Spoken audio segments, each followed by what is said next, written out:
This is the MSI Ventus 2X RTX 3060 12GB graphics card. At the time of making this video, this GPU was selling for around $365. So does it make sense to buy an RTX 3060 graphics card in the year 2023? To answer this question, we need to examine the specs, the gaming and raw synthetic performance, as well as the build quality and thermal efficiency of this GPU.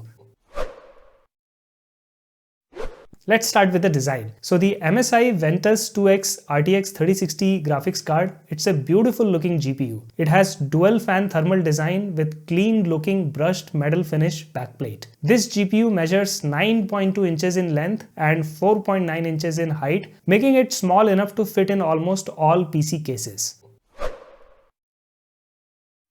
Moving on to the specs, so this GPU features the Nvidia's Ampere architecture, which is from the previous generation. It uses 3584 CUDA cores and a boost clock speed of 1807 MHz, which is 30 MHz slower than the slightly more expensive MSI Gaming X model. This GPU comes with 12GB of GDDR6 video RAM and 192-bit memory interface, providing ample memory bandwidth for both 1080p and 1440p gaming. Interestingly enough, this RTX 3060 GPU boasts more video RAM than RTX 3060 Ti, which despite costing more comes with only 8GB of video RAM. You also get support for ray tracing capabilities and DLSS 2.0 AI upscaling, which will enhance low resolution images to high resolutions, thereby improving performance in certain gameplays.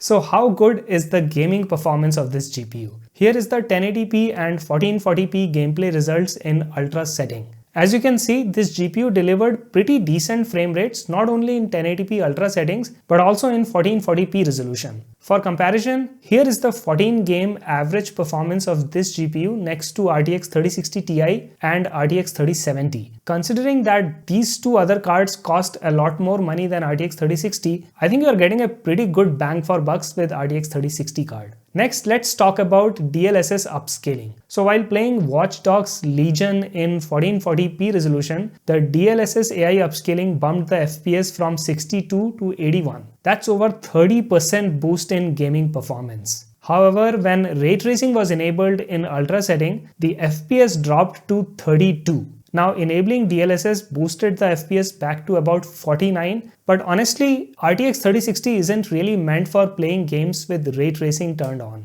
The drop in FPS is just too steep in my opinion. Now, in terms of power consumption, this GPU is fairly efficient for its performance. It has a TDP of about 170 watt, which is relatively low for a graphics card in this performance range. Using MSI's Dragon Center software, you can monitor the temperature and performance of this card as well as customize the RGB lighting and fan speed. Now, if you're an advanced user, you can always install MSI Afterburner and perform overclocking, undervolting, and customizing fan curves to extract even more performance from this GPU. Finally, let's talk about connectivity options that you get with this GPU. So this graphic card features 3 DisplayPort 1.4a outputs as well as 1 HDMI 2.1 output, and these outputs will allow you to connect multiple monitors and even a VR headset. The card also supports Nvidia's G-Sync technology, which synchronizes the refresh rate of your monitor with the frame rate of your games, providing a smooth and tear-free gaming experience.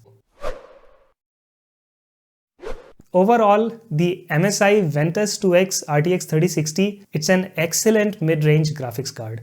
It offers great gaming performance for its price, providing both ray tracing and DLSS capabilities, and comes in a beautiful design. It's well suited for 1080p as well as 1440p gaming, and if you want, you can even try 4K resolution, although the frame rates are not that good. You will have to really reduce the setting. So here is the bottom line, guys. If you are in the market for a new budget gaming card, the MSI Ventus 2X RTX 3060 12GB model, it should definitely be in the top of your list.